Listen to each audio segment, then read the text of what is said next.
人为什么要积德行善？因为在未来某一天，你遇到了困难，会有一种无形的力量能帮你渡过难关。它不是人，也不是钱，而是你从前积累的善。然而，有不少人有这样的疑问，就是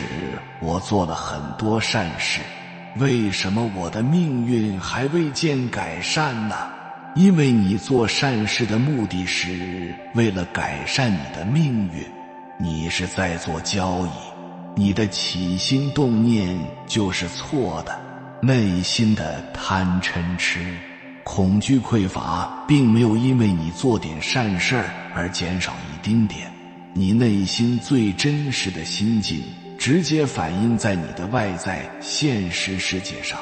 内心恐惧的外在继续恐惧，内心匮乏的外在继续匮乏。你靠行善来伪装，来交易，你是欺骗不了自己的，也是欺骗不了宇宙天地的。做了很多善事，没有改善命运，说到底是因为心性根本不在那个对的频道上。有缘人，如果我说人这一生只要把行善积德这4个字给悟透，他就可以变得好命，你会相信吗？你有没有发现有一些人，他在人际关系上，他根本就不用到处去攀援，但是他的人缘就是好，处处逢贵人。你还有没有发现，有一些人在做生意上也没有去劳心费力，但是他的客户就是络绎不绝，根本就不用去考虑赚钱的事情。有一些人在做事业上，无论他换了多少行业，但是做啥啥都能成，干啥都顺顺利利的，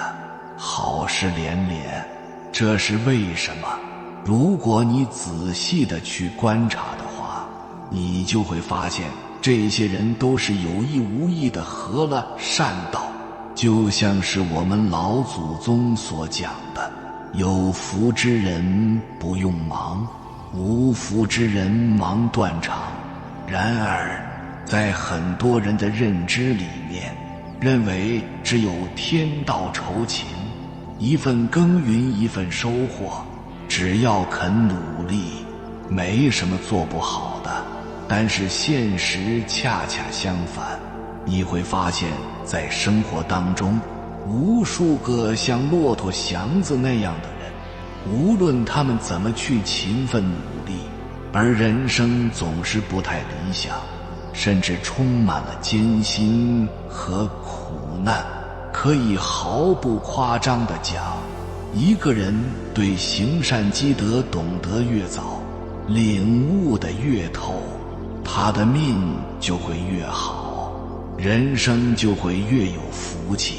那为什么咱们老祖宗这么有智慧的东西，不管是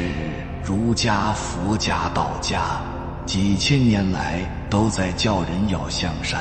但是真正相信的并且去践行以此来改变命运的人却少之又少呢？因为大部分的人只是把行善积德仅仅理解成道德层面的善恶好坏之分了，就是简单的理解为好人做好事有好报，并没有真正的理解透行善积德这4个字的底层运作原理，并没有真正的感受到它的威力，就没有愿力，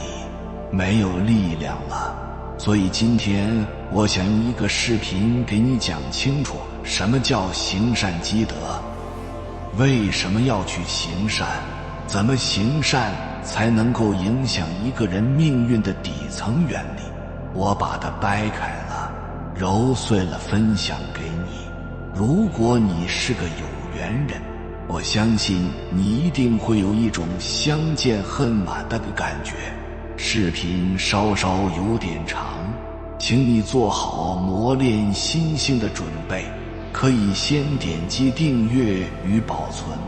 以免需要的时候找不着了。为了搞清楚我们为什么要去行善，行善的威力和原理是什么，首先我们必须要了解2个关键词，一个是合一，一个是业力。什么是合一？从宇宙角度，万事万物归根结底都是一体的。在宇宙的眼里，它没有善恶好坏，你对我错，它没有荣辱高下利弊得失，它没有二元对立阴阳之分。在宇宙的眼里，善恶好坏是一体的，得失是一体的，你我是一体的，动静是一体的，阴阳是一体的，一切都是一体的。所以合一是宇宙最根本的法则。如果你把合一的这个概念悟明白了，那你就会明白为什么你要去做个好人，为什么要去爱，为什么说我即是众生，众生即是我，你就会真正的明白为什么要行善积德的这个大智慧了。其实咱们老祖宗很早之前就把这个问题搞得明明白白，清清楚楚的。在几千年前老子就说了，天地不仁，以万物为刍狗。在宇宙的眼里，善恶好坏是一体的，宇宙它并没有分别之心。很多人都会觉得这句话很残酷，其实非也。天地有的并非不仁心，而是大仁心。因为至人无亲，大人不仁，看似无情，可他生育天地，养育万物，对一切都一视同仁，不偏不倚。听到这里，可能有人就要问了，既然没有善恶，既然宇宙不在乎善恶因果，那我还要做个好人吗？你当然要做个好人了。宇宙它虽然没有情感，但它有规律，它依循的是频率和共振的规律。它虽然不懂你的爱恨情仇，但它能够感受到你的内在的能量的强弱。你以什么样的频率波段和宇宙建立连接，宇宙它一定不会让你失望，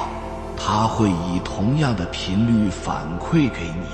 我给你举2个简单的例子，你就会明白了。比如有一些人总是胡思乱想，内耗，大脑像脱了缰的野马，一会儿悔恨自责，一会儿担心忧虑，于是他就告诉自己，我要停止胡思乱想，我要赶紧工作，我要赶紧睡着。但是宇宙它听不懂停止这个诉求，它只是敏锐地捕捉到你这个人在这些杂乱思绪上投入了很大很大的一些精神能量，在这个方面能量很高，于是它就会让更多类似的念头源源不断地涌入你的脑海，使得你越想停止就越停止不下来，就越陷入一种无尽的焦虑循环之中。再举个例子，你和某一个人分开后，你想忘掉一个人，然后你心里面反复的默念，我不要再爱这个人了，我要忘掉他。但是宇宙它不懂不要，它只是感受到你对这个人倾注了强大的情感能量，于是你就会满脑子都是他，挥之不去。生活中就会莫名地出现与他相关的事，比如像偶遇，像听到他的消息等等。总之你越想摆脱掉他，越是摆脱不掉，你越是抗拒就越受力，你就越被拉得近。就越难以放下。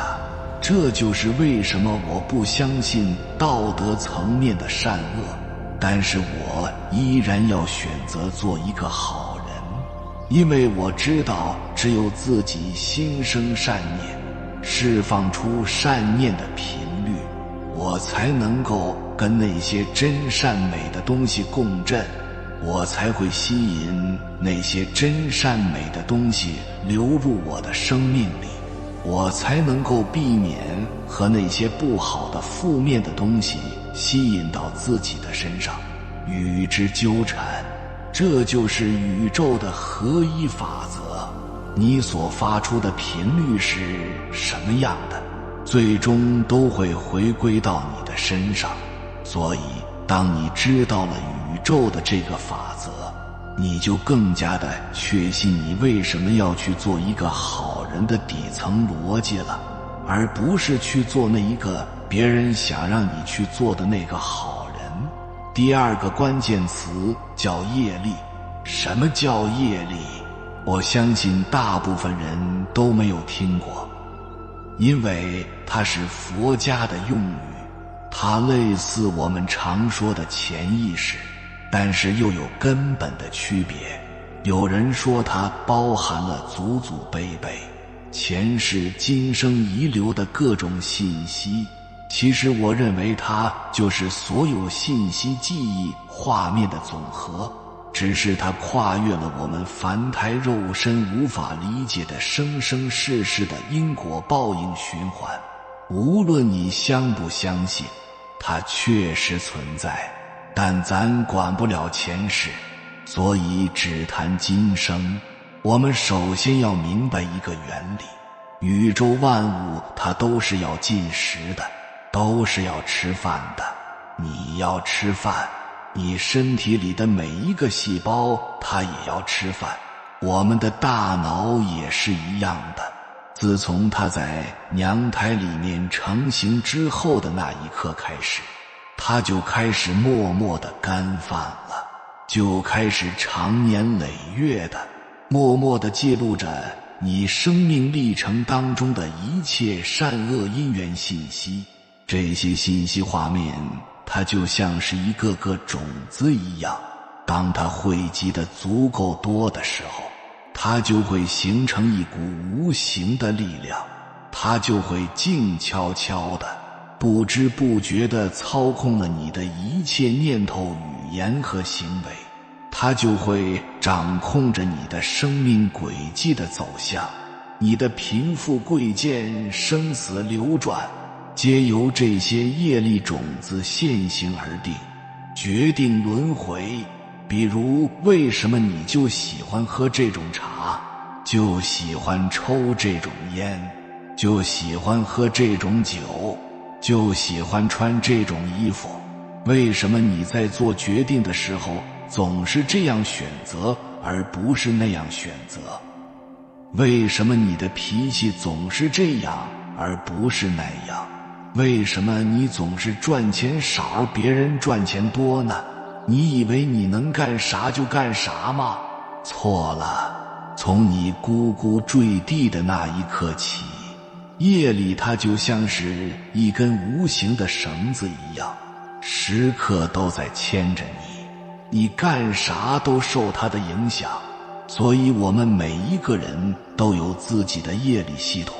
每个人也都是自己的业力系统的提线木偶，只不过是有的人他的业力系统是由正向的、积极的、温暖的、美好的画面场景而组成的，而有的人的业力系统恰恰就相反，是由负面的、消极的、痛苦的场景画面积累的。正向的业力系统会迫使这个人去经历更多的美好、正面的、积极的画面场景，所以他就会像走在一条阳光大道上，干啥啥都顺利，什么好事都往他身上跑。而负向的业力会迫使这个人受到各种的限制性信念的局限和束缚，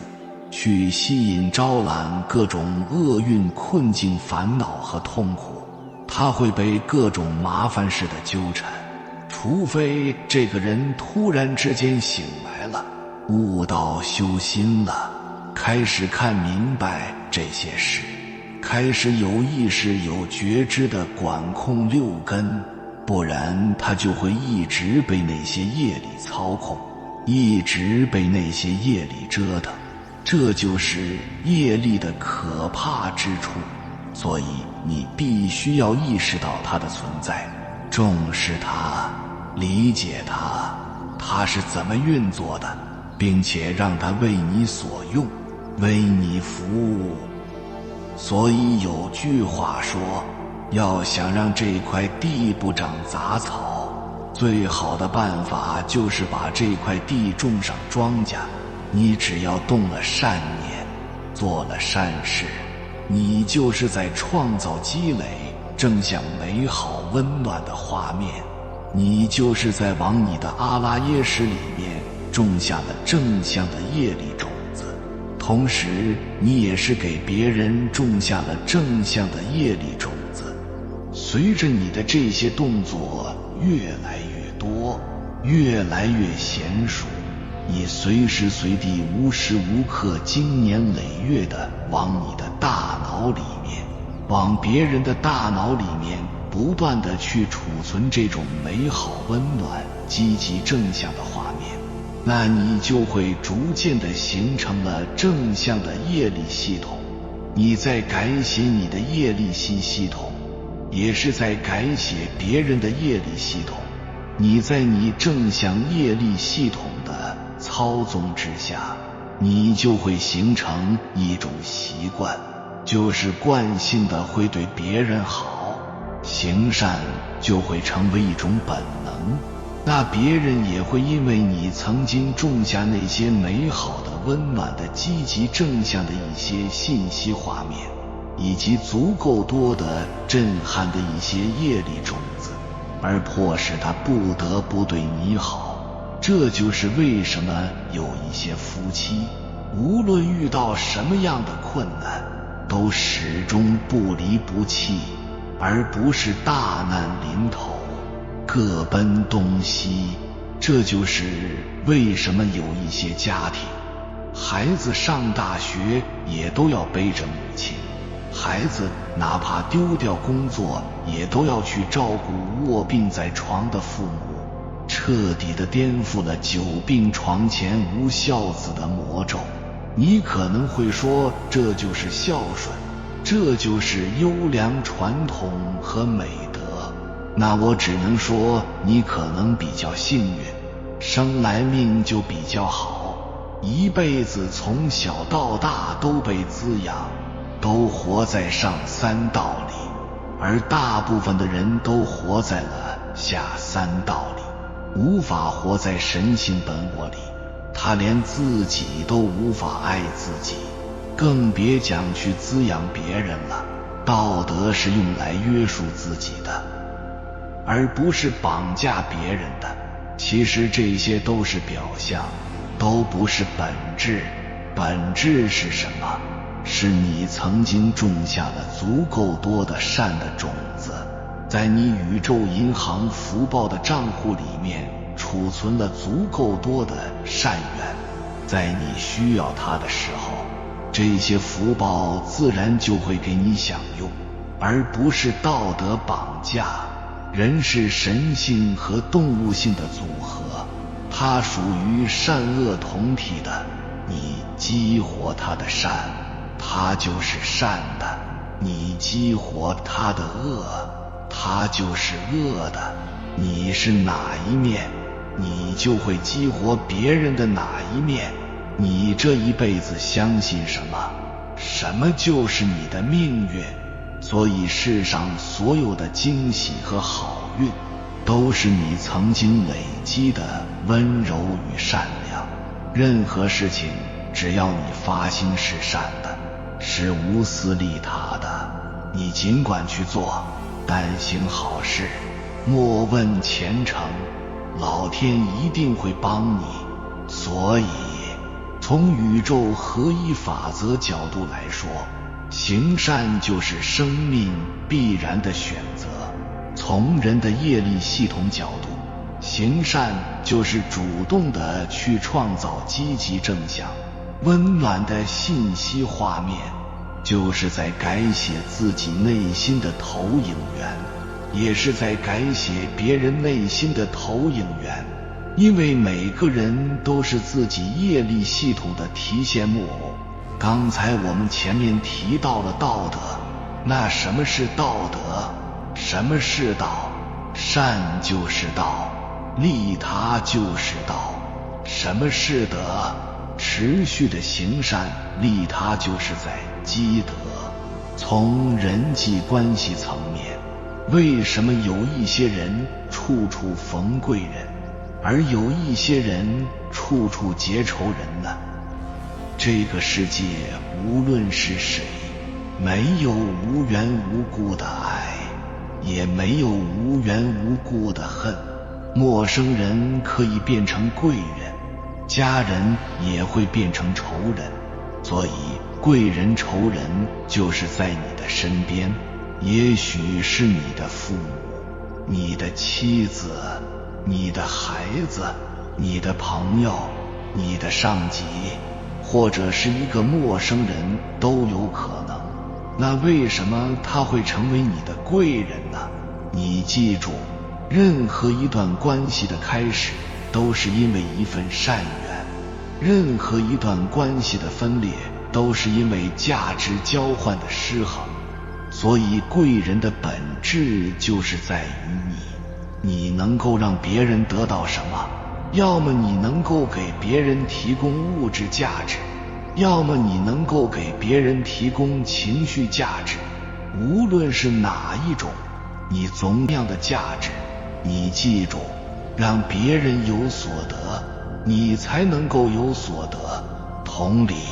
从做生意赚钱的层面也是一样的。比如你是个开理发店的，顾客对你的技术服务态度感觉到满足和愉悦，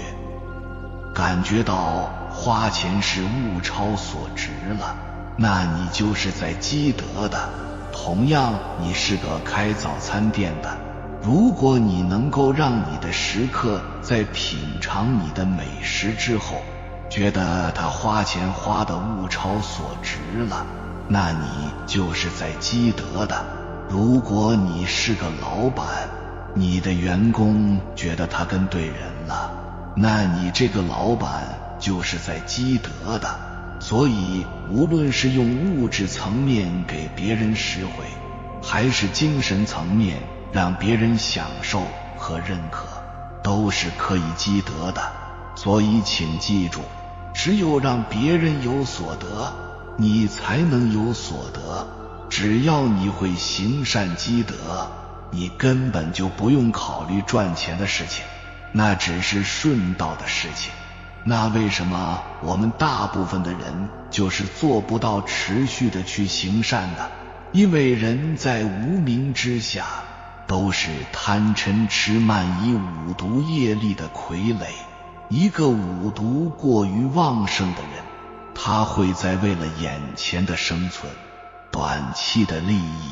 整个人就会被贪念给俘虏，根本就沉不下心来去打磨产品和服务。稍微碰到一点鸡毛蒜皮的小事，不顺心的事，嗔怒心立马就起来了，根本就管不住自己，人际关系就会弄得很僵，啥情分都顾不上了。那要是做起白日梦来，他可以沉浸在梦幻泡影里，如痴如醉，六亲不认，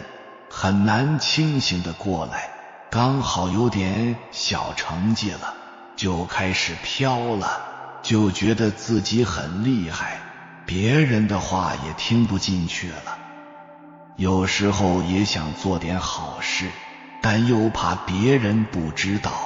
不回报，疑心一起就把自己包裹得严严实实的，结果机会就溜走了。就像网上有个段子讲的，为啥现在光棍越来越多呢？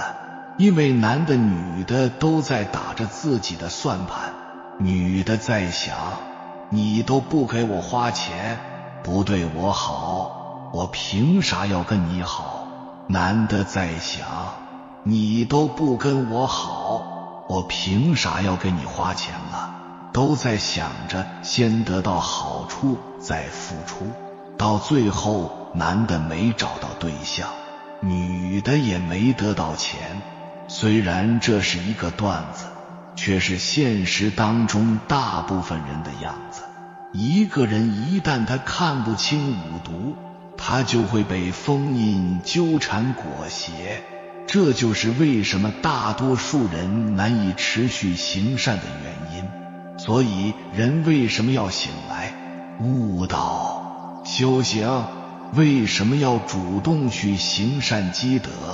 因为悟道是为了看清本质，找到人生借假修真的地图，不再迷路。修行是为了升级内在系统，降服其心，过关斩将，完成功课。修行是为了主动的去创造积极正向温暖的信息画面，改变自己的业力系统，是为了跟众生发生更广泛更紧密的链接。所以当你踏上了行善的道路，你就得到了，你的生命就会被滋养被生种，你就会通过行善不断地激活本自具足的潜能，你的灵感智慧就会不断地涌现，你就会在利他中不断地去证悟，不断地去完善自己，